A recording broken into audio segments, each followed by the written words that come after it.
en Francia, escribió esta definición: la iglesia, aunque dispersa por el mundo, guarda una misma fe como si habitara en una sola casa.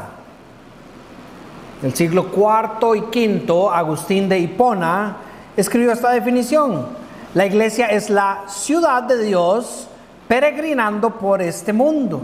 Es el cuerpo de Cristo compuesto por muchos miembros, pero unidos en amor. El siglo XVII, un puritano, John Owen, en Inglaterra, escribió esta definición: la iglesia es una sociedad de personas llamadas por la palabra y unidas a Cristo como su cabeza. Es una sociedad de personas unidas voluntariamente en pacto para caminar juntas en la fe. En el siglo XXI, el pastor John MacArthur escribió esta definición: la iglesia es una asamblea de creyentes regenerados que confiesan a Jesucristo como Señor y se someten a su palabra. John Piper: la iglesia es una comunidad de personas que encuentran su satisfacción en Dios y la comparten juntos. Mark Dever: la iglesia es un grupo de cristianos que se comprometen unos con otros para seguir a Cristo juntos. Estas definiciones no incluyen todo lo que es la iglesia, pero las escogí intencionalmente para empezar a exaltar puntos que queremos estudiar y reforzar el día de hoy. Si yo redactara mi propia definición, apoyándome en estas definiciones que he leído de la historia y acercándome también a las enseñanzas de Pablo en la Biblia, la iglesia, según mi entendimiento, se describiría así: un grupo de personas redimidas por Cristo, unidas en Cristo, propiedad de Cristo y fortalecidas por Cristo, muy distintas entre sí en cómo se ven, en cómo actúan, su edad, sus énfasis, su forma de ser, sus dones, pero que viven amándose unos a otros de verdad, creyendo y actuando como que cada uno tiene algo valioso y precioso que aportar al reino de Dios. Como diría un amigo mío, fácil, pero difícil. Fácil, porque creemos en el Evangelio de la Salvación, todos los creyentes creemos en el Evangelio de la Salvación. Fácil, porque creemos que somos por esto hermanos y hermanas en Cristo. Fácil, porque creemos que todos tenemos algo que aportar. Pero difícil, porque muchas veces sentimos que yo tendría que cambiar muchísimo, o poco tal vez, pero se le ve difícil cambiar. O que todos los demás alrededor mío tendrían que cambiar para poder verdaderamente vivir estas verdades en unidad, para poder llevarlas a la práctica como Cristo llama. Porque muchas veces, difícil, porque muchas veces parece que nuestras acciones muestran que la mejor versión de la iglesia es la que refleja lo que yo entiendo y lo que yo quiero. Como que la iglesia debería de ser, en vez de un reflejo de Cristo, un reflejo de mí, de lo que yo creo, de lo que yo entiendo. Y todo esto nos puede llevar a no valorar la unidad, a no valorar a los demás, a no tolerar las diferencias que vamos a encontrar dentro del cuerpo de Cristo. Y esta era la realidad por la que estaban pasando las iglesias en las regiones de Éfeso. Muchas diferencias dentro de las iglesias, miembros de diferentes regiones, diferentes edades, diferentes caracteres, diferentes dones, pero que estaban siendo llamados a cumplir una sola misión.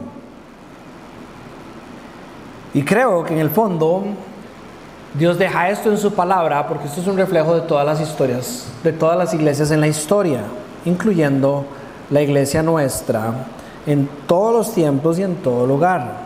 Entonces surge la pregunta, ¿cómo hacemos para trabajar en unidad en medio de nuestras diferencias, de manera en que adoremos a Dios y cumplamos nuestra misión aquí en la tierra? Considero, según lo que veo en Pablo, que lo más sano va a ser que crezcamos en 3 verdades bíblicas y esenciales que nos van a ayudar a ver y a entender con más claridad quiénes somos para en unidad poder hacer lo que como cristianos queremos y debemos hacer.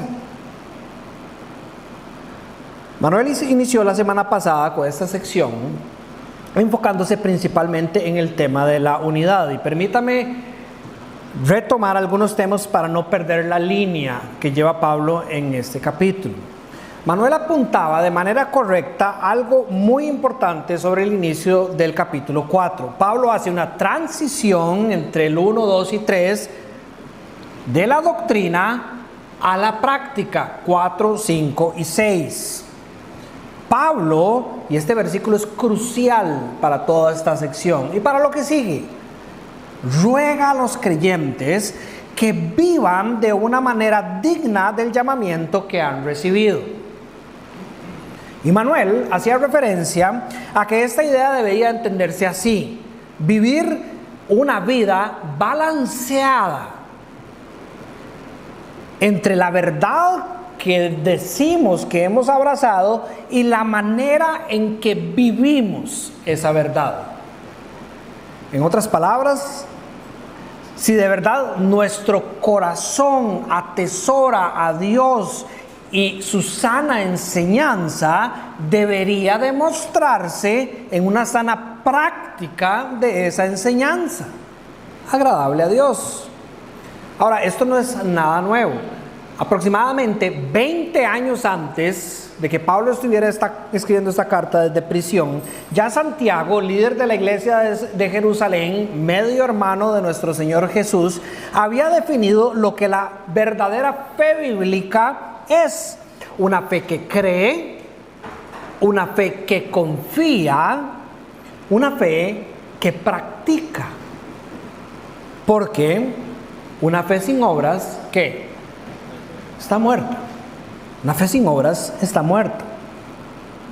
En esta segunda sección de la carta, Pablo va a profundizar cómo se ve en la práctica las verdades de lo que hemos abrazado. Y esto fue lo que estableció como el fundamento en los primeros 3 capítulos, que nos lleva a pensar en lo que sigue. Somos escogidos de Dios para que seamos santos y sin mancha delante de Él. Esta es la sección de Efesios capítulo 1 al principio, después del versículo 4. Por gracia hemos sido salvos mediante la fe, y esto no es de nosotros, pues es un don de Dios. Efesios capítulo 2, a partir del versículo 1, 8, 9 hasta llegar al 10, donde Pablo dice que somos hechuras suyas, somos hechura de Dios, creados en Cristo Jesús para buenas obras, para la práctica. ¿Y cómo vamos a lograr vivir de una manera digna del llamamiento que han recibido? Creo que el versículo 2 nos da lo que yo diría que deben de ser marcas esenciales del carácter de cada cristiano para vivir de una manera sana en la unidad del cuerpo de Cristo. Por ende, usted tiene que tener mucha atención, porque todo esto va construyendo a lo que se supone que nosotros queremos hacer y debemos hacer. Entonces, estas marcas esenciales no es que solo algunos cristianos la tengan, todos los cristianos las tienen, pero tienen que verse también. Vea lo que dice el versículo 2, y ponga mucha atención a las palabras que Pablo escoge. Siempre humildes y amables, pacientes, tolerantes unos con otros, en amor, esforzándonos por mantener la unidad del Espíritu mediante el vínculo de la paz. Y hay algo en lo que quiero apuntar aquí. Pregunta: ¿cuál es el sello de todo creyente? El Espíritu Santo. El Espíritu Santo es el sello de todo creyente. Pocas veces se habla de lo que es el ministerio del Espíritu Santo. Así que déjeme explicarle lo que es el ministerio del Espíritu Santo. El ministerio del Espíritu Santo es la obra por la cual Él aplica la redención de Cristo a los creyentes, regenerándolos, dándoles nueva vida, Juan 3, Tito 3, convenciéndolos del pecado, de la justicia y del juicio, Juan 16, habitando en ellos como templo, 1 Corintios 6, Romanos 8, uniéndolos a Cristo. Esto es lo que el Espíritu Santo hace. Y no es como que, bueno, es que en algunos sí, pero en otros se quedó a la mitad porque estaba muy cansado o no le dio tiempo. No, esto es lo que Él hace en un instante cuando alguien es regenerado. Está aplicando la redención de Cristo Jesús en las personas. Los une a Cristo en su cuerpo, que es la iglesia, 1 Corintios 12, ¿verdad? Santificándolos progresivamente y produciendo en ellos fruto espiritual. Gálatas capítulo 6, 2 Tesalonicenses capítulo 2, guiándolos y enseñándolos a la verdad, Juan capítulo 14 y el 16, capacitándolos para testificar con poder, Hechos capítulo 1, y asegurándolos en su salvación al sellarlos y dar testimonio de que son hijos de Dios, Efesios capítulo 1 y Romanos capítulo 8. Déjenme enfocarme nada más en la parte del fruto espiritual.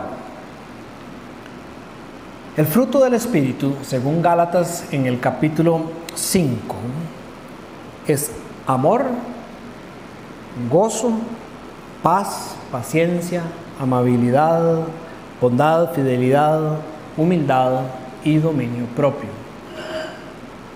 Y el énfasis o la conexión que quiero enfatizar aquí es que si usted es cristiano, usted tiene que creer que usted está completamente capacitado por Dios para poder hacer todo lo que Dios lo está llamando a hacer. Básicamente, si esto no está pasando, es culpa suya. Y hay que poner atención, porque estamos capacitados para vivir de una manera digna del llamamiento que han recibido. Y en nosotros está lo necesario para siempre humildes, amables, pacientes, tolerantes, que tiene que ver con dominio propio,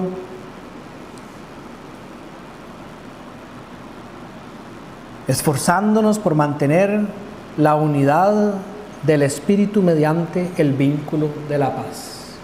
Hago una relación sobre la lista de Pablo, capítulo 5, de lo que es el resultado del Espíritu de Dios en una persona y lo que Él nos llama a practicar.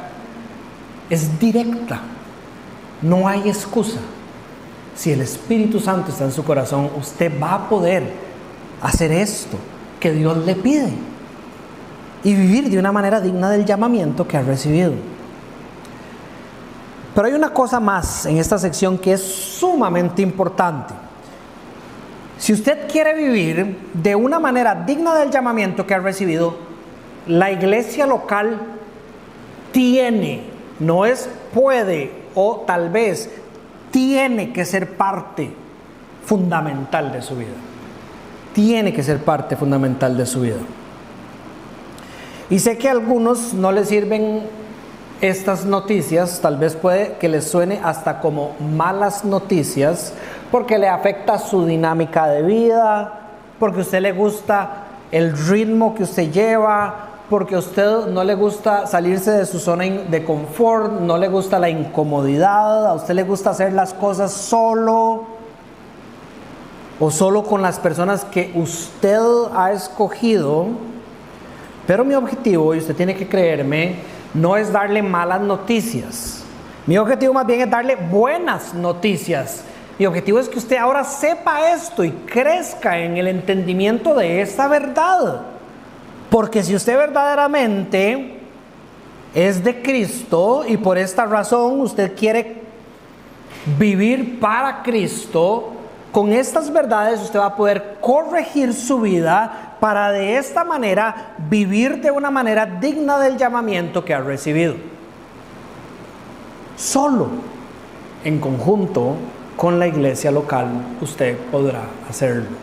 Solo en conjunto con la iglesia local. A mí me encanta cómo la Biblia sistemáticamente soporta todas estas cosas, es decir, a través de los diferentes pasajes sostiene estas verdades que se encuentran cuando estudiamos una carta o un pasaje específicamente.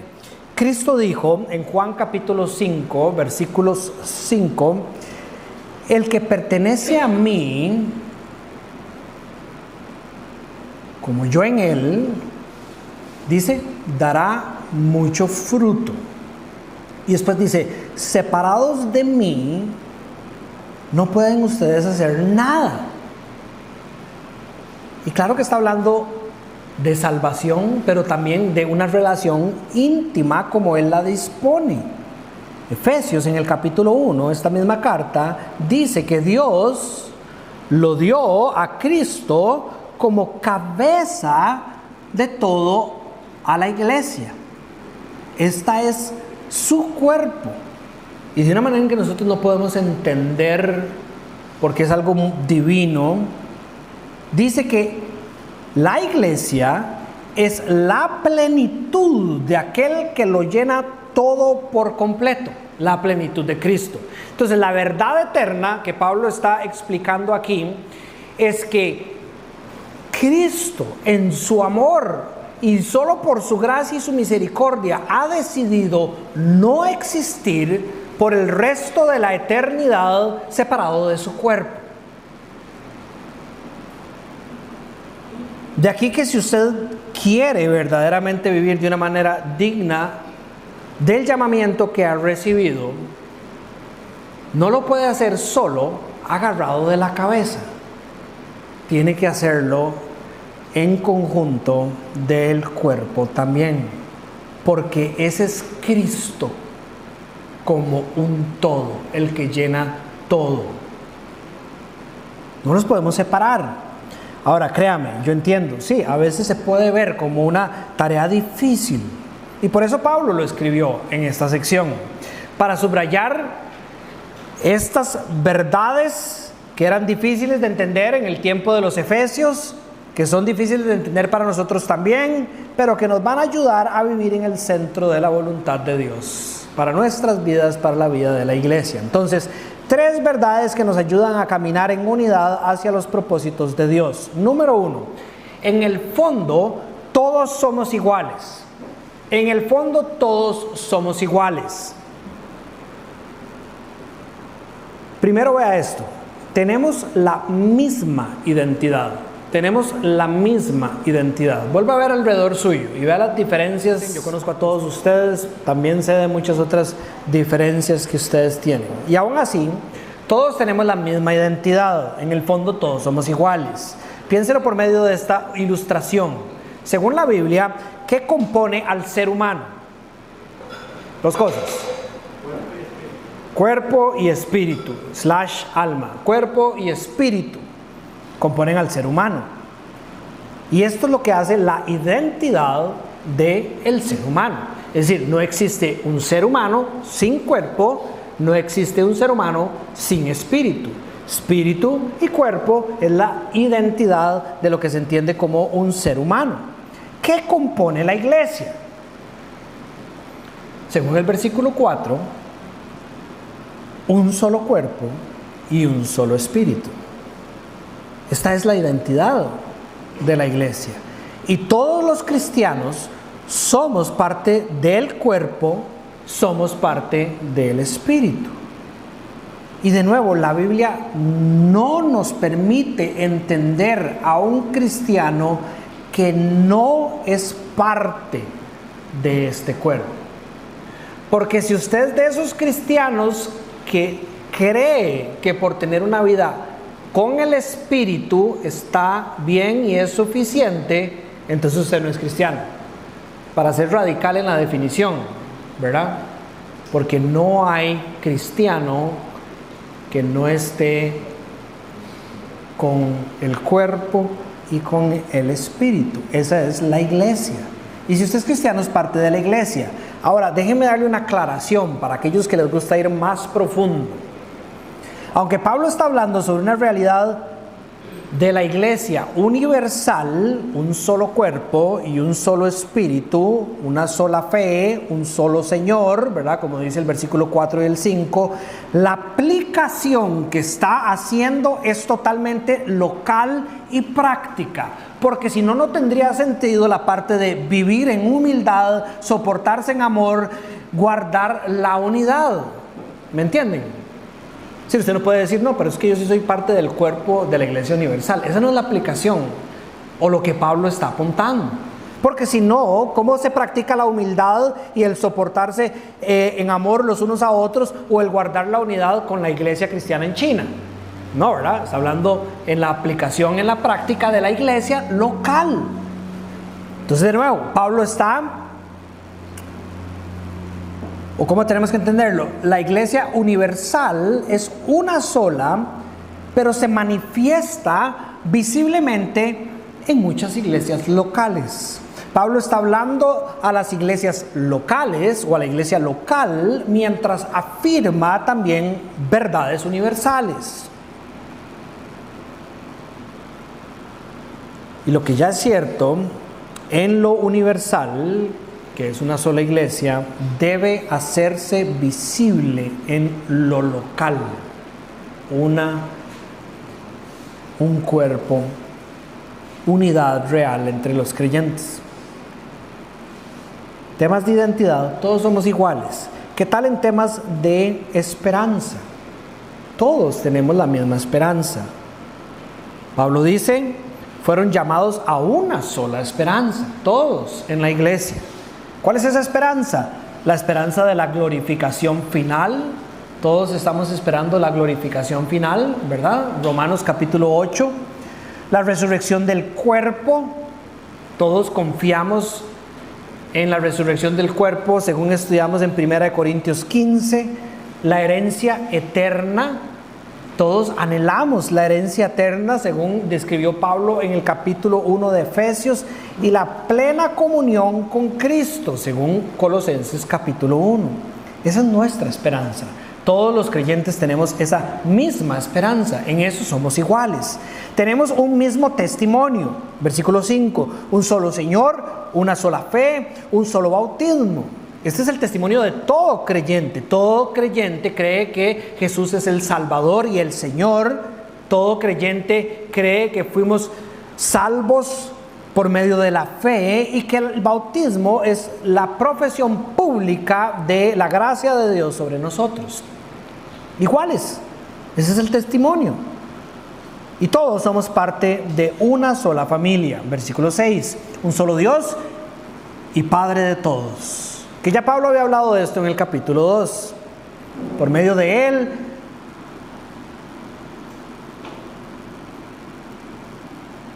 los unos de los otros tenemos acceso al Padre por un mismo Espíritu. Por tanto, ustedes ya no son extraños ni extranjeros, sino conciudadanos de los santos y miembros de la familia de Dios.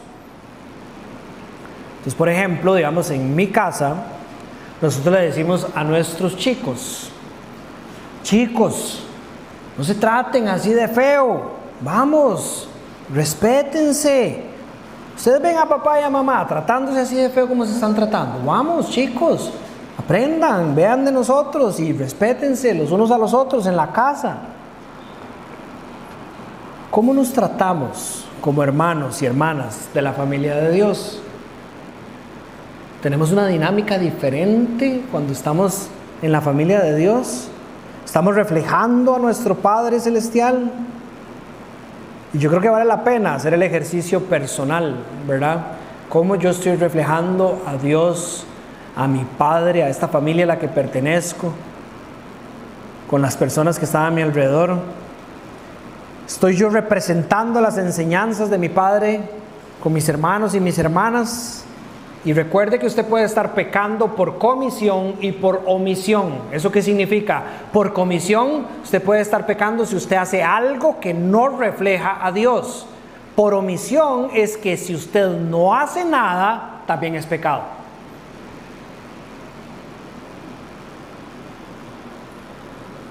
¿Cómo tratas a tu esposa, a tus hijos, a tus compañeros?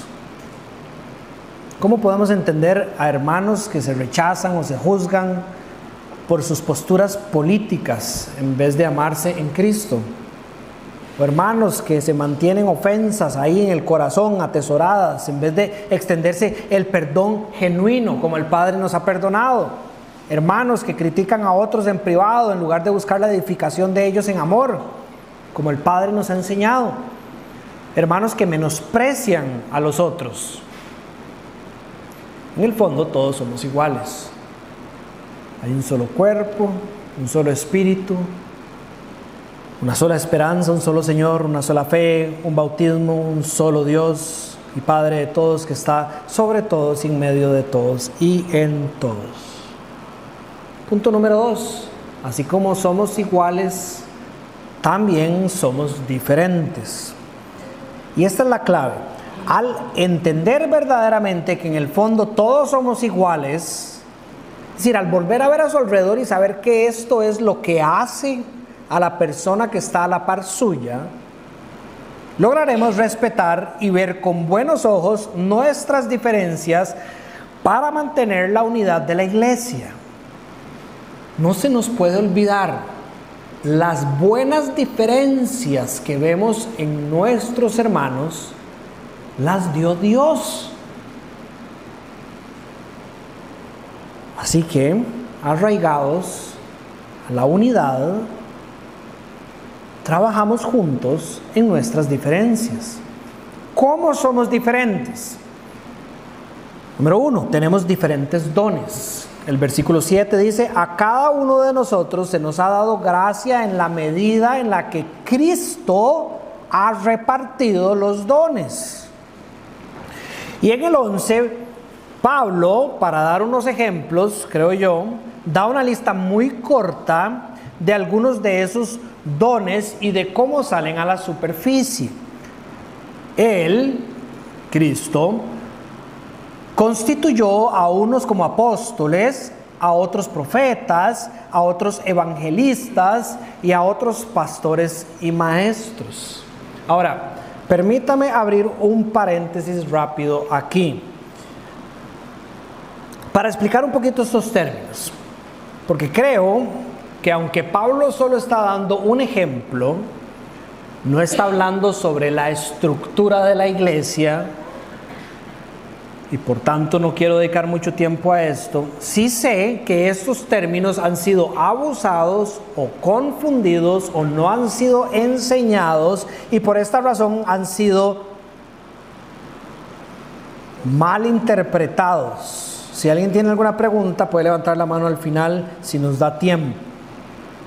Después de estudiar sistemáticamente las Escrituras, y de nuevo esto significa ver que lo que dice la Biblia como toda, no solo a través de este versículo, ¿verdad?, sobre estos términos, creemos que en el ejemplo de Pablo se mencionan dos categorías de dones. La categoría fundacional y la categoría permanente. Entonces, fundacionales, apóstoles y profetas, y permanentes, de repente puede ser profetas, ya voy a decir por qué, pero sí evangelistas y pastores maestros. De manera resumida se lo explico así: los apóstoles fueron fundacionales y ya no continúan en oficio hoy. ya no continúan en oficio hoy. Básicamente ese don, así como Pablo lo está utilizando, no existe el día de hoy. Era un oficio único y no repetible. Ahora, ¿cómo sabemos esto? Porque por toda la Biblia, cuando Pablo está hablando de los apóstoles, en este sentido, se refiere a los apóstoles de Cristo. Y esos apóstoles que fueron escogidos, caminaron con el Señor y fueron confirmados por el Señor, fueron equipados con dones no permanentes para edificar el fundamento de la iglesia. Por ende, si alguien me dice, pero podemos usar el término apóstol hoy, mi consejo, esto no es bíblico, por como pasa en Latinoamérica, es que yo preferiría que no. Pero si usted quiere usarlo estrictamente según la definición de la palabra apóstol, obviamente apóstoles de Cristo ya no existen. Un apóstol es simplemente un mensajero. Un apóstol es simplemente alguien que ha sido separado para ir a decir algo según el que lo envió. Y yo creo que todos los cristianos de alguna manera estamos llamados a hacer eso, pero puede ser confuso en temas de lenguaje. Profetas, igual, existían en la era de la iglesia del Nuevo Testamento, obviamente en el Antiguo Testamento los vemos, pero de manera fundacional. Y si existen hoy, existirían de una manera permanente, pero no con la misma autoridad de los que existieron antes.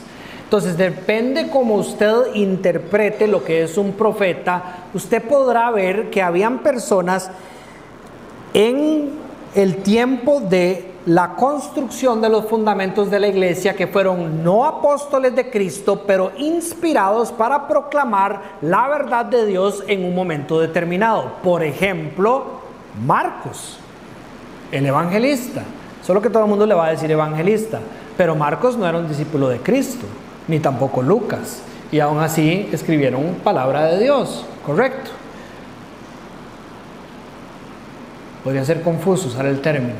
Por ende, de fijo, creo yo, fueron fundacionales y no permanentes. Que si usted dice que el don de la profecía existe hoy, de nuevo tendría que ir a la definición de la palabra para poder entender que alguien que se podría describir como un profeta hoy no es para nada lo que encontramos en las esquinas de todas las cuadras, alguien que adivina el futuro, sino simplemente alguien que proclama lo que ya ha sido revelado por el Señor. Y eso se proclamó y se cerró cuando se cerró el canon, cuando terminó la Biblia, y por ende no hay profecía hoy que tenga jamás la autoridad que tenían los profetas antes. Fue un don fundacional. Ahora, evangelistas, sí, permanentes, ellos son proclamadores itinerantes del evangelio, si usted lo quiere entender así. Y pastores y maestros, claro, permanentes. Según la manera en que está escrito, se podría entender como un solo oficio, pastores, maestros. Ellos son los que cuidan y pastorean la iglesia, enseñan la verdad, la doctrina de la iglesia, y su autoridad está en la palabra de Dios, no en su oficio. Nada más quiero ser claro con esto. Si alguien es su pastor, es porque usted en humildad le ha abierto su corazón a la persona que Dios ha puesto en su iglesia local para que lo capacite según la verdad de Dios. Esa es la definición para mí sana de lo que es un pastor. Si alguien carga el título del oficio de pastor fuera de su iglesia local, a mí nada más llámenme Dani. Porque si yo no estoy pastoreando su corazón, ¿a qué me va a decir pastor? ¿Me entienden? Y el problema es que cuando no se ha explicado de esa manera, entonces los pastores caminan con un título de este tamaño aquí puesto en el pecho, y a todo lugar que va, entienden como que las personas deberían de darles algún tipo de pleitesía porque ocupan el oficio del pastorado. Y no, para mí es un don que se ejerce en su iglesia local, y la autoridad que se tiene es a través de la enseñanza de la palabra de la Biblia en aquellos corazones que Dios ha traído a la iglesia local para ser alimentados por esa palabra. ¿Que pueden enseñar en otros lugares? Claro, si el Señor así los ha llamado, y si las personas sienten a bien escuchar la palabra del buen pastor, que es el Señor, a través de ellos, se puede dar. Pero la autoridad está en la palabra, no en un título. ¿Por qué Pablo no explicó todo esto aquí? De nuevo, yo no creo que ese era el propósito de Pablo al hacer esa pequeña lista, sino dejar algo muy, muy, muy claro, que todos somos diferentes para que la unidad de la iglesia cumplamos un mismo propósito. Y en este caso está hablando de los dones del liderazgo de la iglesia que han sido dados a fin de capacitar al pueblo de Dios para la obra del servicio, para edificar el cuerpo de Cristo. Pero pongan atención a esto. Es el pueblo de Dios, en la unidad, el que lleva la obra del servicio y edifica el cuerpo de Cristo, no los pastores. Y esto es algo hermoso cuando uno entiende ese complementarismo que encontramos en la Biblia. Cuando uno rompe la unidad de esto que estamos hablando, se rompe también la capacidad de alcanzar los propósitos de Dios de una manera sana. Y por ende, se va a ver perjudicado el funcionamiento de la iglesia.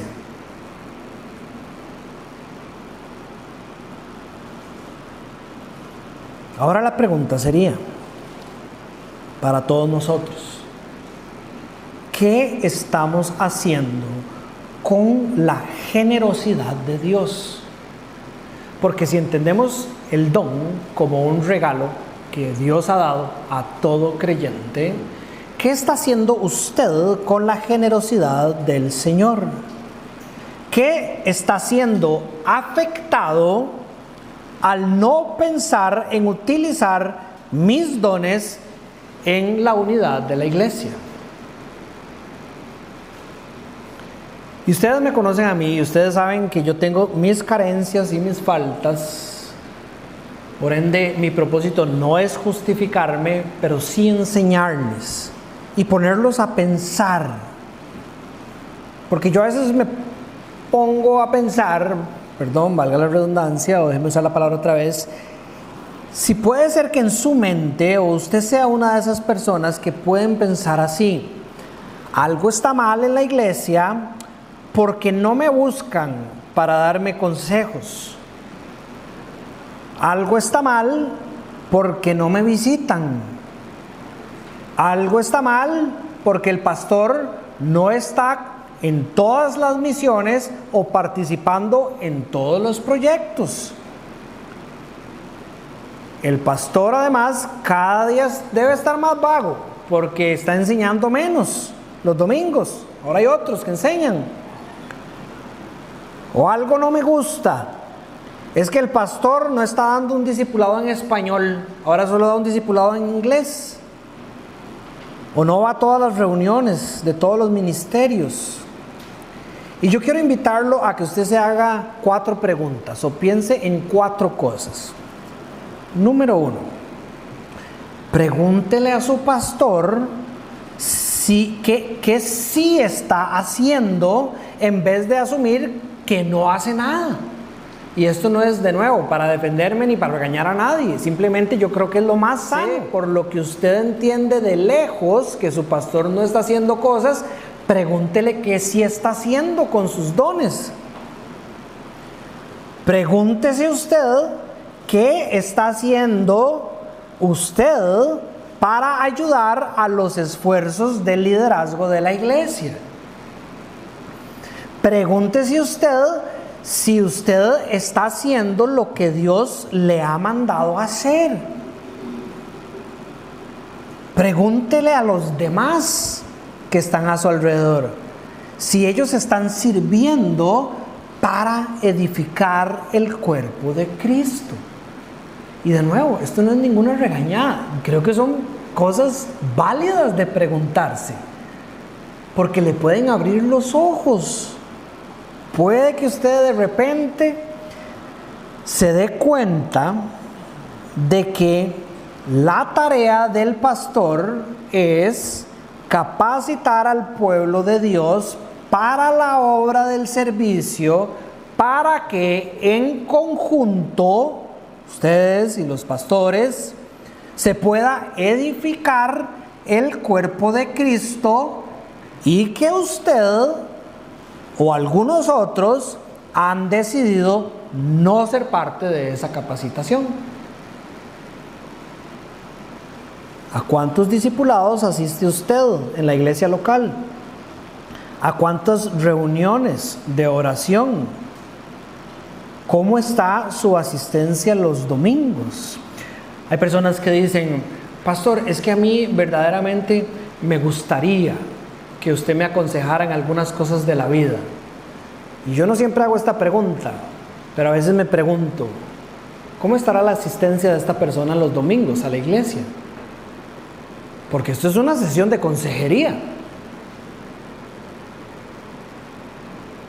De ahí, digo yo, podríamos aprovechar mejor.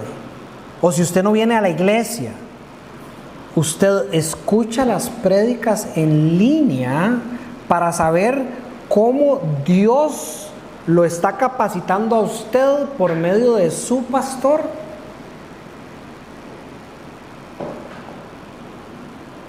Cuando se invitan a las personas a las reuniones donde se explica cómo se puede servir, o en los anuncios invitamos a las personas a servir, usted viene a las reuniones. ¿En qué sirve usted constantemente? O le pregunta usted a su pastor qué dones ve en usted mientras usted sirve. Es muy difícil ver dones si uno no sirve. ¿Qué hacemos con la generosidad del Señor? Alguien explicó esto de esta manera y me pareció formidable. Los propietarios de los dones que Cristo da son tres. Número uno, Dios. Número uno, ustedes. Número dos, ustedes. Y número tres, la iglesia. La iglesia también.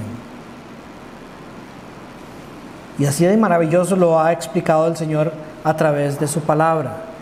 Él da los dones divinos, mas nadie puede contener todos los dones. Así que solo se va a poder en la unidad en medio de las diferencias de la iglesia local. Juan Calvino, teólogo del siglo XVI, escribió: Dios ha distribuido sus dones en la iglesia de tal manera que nadie tiene lo suficiente para sí mismo, sino que cada uno está obligado a tomar de otros. ¡Wow! Nadie tiene suficiente para sí mismo, sino que cada uno está obligado a tomar de otros. Y eso a mí me lleva a una posición donde yo pienso: para yo ser ese siervo que el Señor me llama a ser, no hay manera en que yo pueda hacerlo solo. Necesito de lo que los demás tienen. Y casi que me levanta de la silla para decirles: ¿qué están haciendo? ¿Cómo puede ser posible que digamos que amamos a nuestros hermanos en la familia de Dios si al mismo tiempo les negamos nuestros dones para que ellos sean lo que Dios quiere que sean?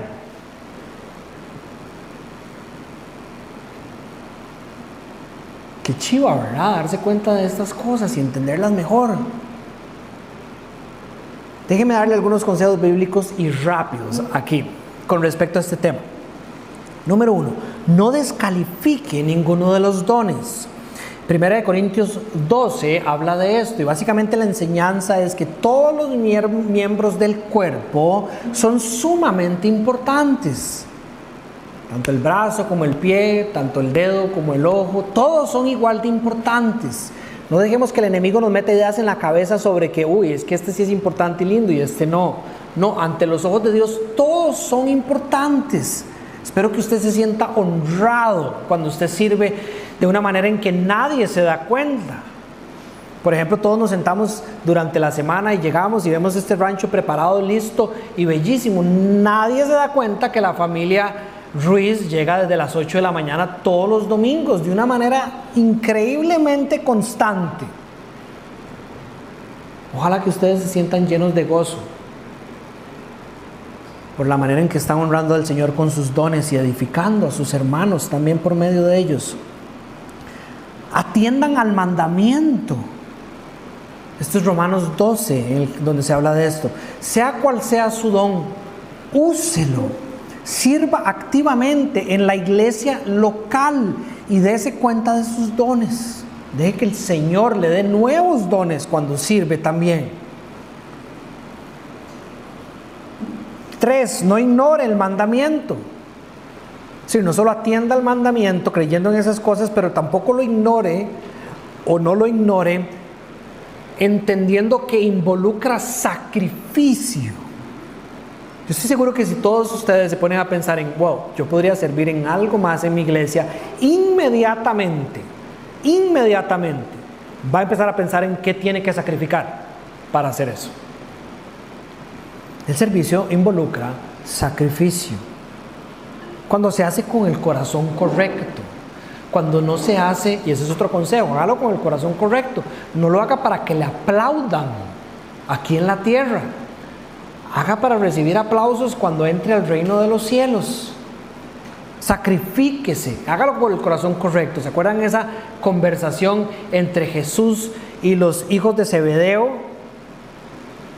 Creo que está en Marcos, en capítulo 10, por ahí. Y los hijos de Zebedeo llegan a donde Jesús y le dice: Jesús, ¿cómo hacemos para tener un palco, básicamente, a la derecha y a la izquierda suya, cuando estemos allá en el reino de los cielos? Y Jesús les dice: bueno, ustedes pueden caminar el camino que yo les estoy llamando a caminar. Pueden ustedes servir como yo estoy sirviendo. Porque el que quiera verdaderamente ser grande en el reino de los cielos, tiene que servir hasta la muerte, de manera sacrificial, aquí en la tierra. Otro consejo: hágalo sin volver a ver a los lados. Hágalo, sirva con el don que usted tiene. Sirva sin estar viendo qué está haciendo la persona de a la par. ¿Se acuerdan cuando Jesús está restaurando a Pedro en el capítulo 21 de San Juan? Pedro había negado a Jesús 3 veces. Pedro se había ido a pescar y por ende simbolizando que se estaba yendo a su vieja vida, no a la vida que ya tenía en Cristo. Jesús lo saluda desde las aguas, Pedro se tira, nada, llegan todos los discípulos, comen juntos, y después va Jesús caminando con Pedro y lo pone a reflexionar en sus acciones.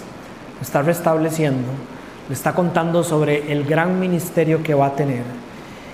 Y si usted se imagina esa parte, yo me imagino a Pedro caminando con Jesús y Jesús le está hablando, y aquí viene Juan, ¿verdad? Porque Juan amaba a Jesús increíblemente, y Pedro va como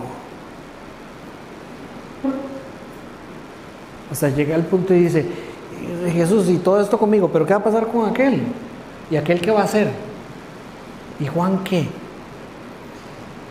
Y Jesús, de una manera muy amorosa, dice: si a mí me da la gana darle la vida a Juan hasta que yo vuelva, eso no es problema suyo. Usted enfóquese en lo que yo le estoy llamando a hacer, como yo lo estoy llamando a hacer, equipado de la forma en que yo lo equipo, para que sea para mi gloria. Así que no sirvamos viendo a María José a ver qué está haciendo María José, porque si de repente Dani está llamando a servir, pero María José no está sirviendo, entonces yo tampoco voy a servir. No volvamos a ver a los lados. Y no descuidemos nuestros dones. No los descuidemos. Usémoslos, y usémoslos de una manera diligente. Una persona le pidió un favor a don Máximo de hacer una parte que hay que remodelar aquí en la iglesia, y don Máximo estaba un poquito con un conflicto diciéndome: Dani, bueno, yo no sé si yo lo puedo hacer, yo estoy con 8 casas para esa época, en julio, no estoy seguro que esté capacitado. Yo le dije a don Máximo, no, usted no es la persona que va a hacer esto, porque Dios usted lo ha equipado de una forma en que esto es lo que usted tiene que hacer. Y aunque esto parezca muy lindo de hacer y verdaderamente vaya a bendecir la iglesia, yo no veo que eso sea lo que el Señor lo llamó a hacer a usted. Va a haber otra persona. Gracias, Bernie, por ofrecerse.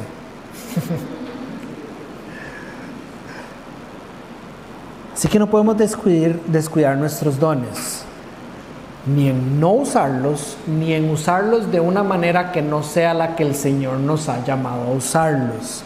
Alguien escribió: si intentas hacerlo todo, vas a morir y va a morir el ministerio. Es la verdad. Hacer muchas cosas buenas, pero que el Señor no nos ha llamado a hacer, es malo. Entonces uno tiene que estar orando y en la unidad de la iglesia, apoyándose en el liderazgo, poder discernir qué es, mientras servimos, no para empezar, mientras servimos, cuáles son mis dones y cómo los puedo ir desarrollando. Y esto es lo lindo, que entre más confiamos en Dios, vean los resultados, chicos. Es decir, dígame si usted y yo no deseamos lo mismo, porque somos iguales, pero diferentes. Dígame si usted no desea estas cosas. Versículo 13. De este modo todos llegaremos a la unidad de la fe. No hay otra manera, hay que hacer esto. Y del conocimiento del Hijo de Dios. ¿Quiere usted conocer profundamente al Hijo de Dios? ¿Le parece a usted que usted está como estancado en su crecimiento espiritual? Revise su unidad con la iglesia local. Revise cómo usted está honrando la generosidad de Dios. De este modo, no de ningún otro modo, a una unidad perfecta que se conforme a la plena estatura de Cristo. Es decir, sí, claro, nosotros vamos a experimentar crecer a la estatura de Cristo, pero el plan es que la iglesia es la que crezca a la estatura de Cristo. Si usted no está vinculado a su iglesia, no espere que pase esto en usted. Y dice que ya así no seremos niños, y esto tiene que ver con esa madurez, ¿verdad? Zarandeados por las olas y llevados de aquí para allá por todo viento de enseñanza, o por la astucia y las artimañas de quienes emplean métodos engañosos. Y a veces pensamos, no, yo de fijo soy cristiano. Es decir, si a mí me toca la puerta un testigo de Jehová, yo ni le hablo, ya yo no me voy en estos vientos de doctrina, ni soy engañado. Sí, Pablo también está hablando de eso.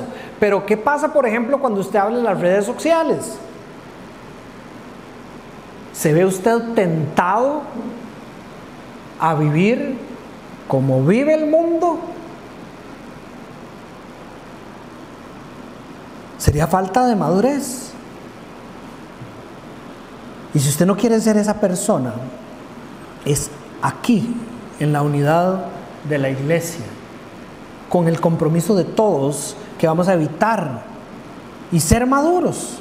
Ve el 15, más bien al vivir la verdad con amor, creceremos hasta ser en todo como aquel que es la cabeza, es decir, Cristo. Iguales pero diferentes en la unidad, con grandes propósitos. Ahora, como último punto de la enseñanza y a manera de conclusión, todos somos dependientes de Cristo y somos dependientes de los unos y de los otros. Aunque diferentes, todos buscamos nuestras fuerzas y propósito en el mismo Señor y en el mismo Salvador. Véalo en el versículo 16. Por su acción, por la acción de Dios en nosotros, es que todo el cuerpo crece El cuerpo se edifica en amor, el cuerpo es sostenido y es ajustado por todos los ligamentos, dependientes de Cristo. Que nunca la madurez espiritual nos lleve al engaño de que no necesitamos depender de los demás. A veces las personas leen libros teológicos, algunos muy profundos, y creen que están madurando teológicamente por estar leyendo esos libros apartados de la iglesia local. Y yo me pregunto, ¿no entendió el libro? O yo me digo a mí mismo, ¿no entendió el libro? ¿Por qué? Porque el libro fue escrito para la iglesia, no para él. Y si cuando usted lee un libro teológico, eso no lo acerca a la iglesia local, está perdiendo todo el punto de la intención de ese libro. Él nos llamó, Él nos equipó con su espíritu, Él nos ha dado los dones, Él nos capacita equipándonos a unos a otros por medio de equipar a estos líderes. Él nos hace crecer, Él nos sostiene. Y de nuevo el 16, es por la acción de Cristo que todo el cuerpo crece y se edifica en amor, sostenido y ajustado por todos los ligamentos. Pero aquí interesante, según la actividad propia de cada miembro. Dependemos de Cristo, pero también yo dependo de lo que ustedes hagan. Ustedes están siendo llamados a ser instrumentos. Estamos siendo llamados a ser instrumentos de edificación en nuestra iglesia local. Déjeme decirlo así.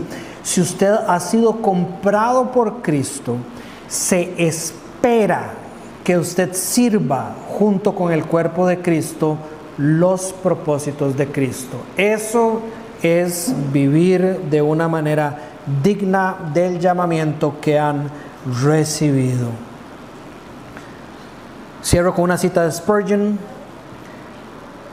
Encontramos que los santos tienen diferentes dones, pero todos estos son dados para la edificación de todo el cuerpo.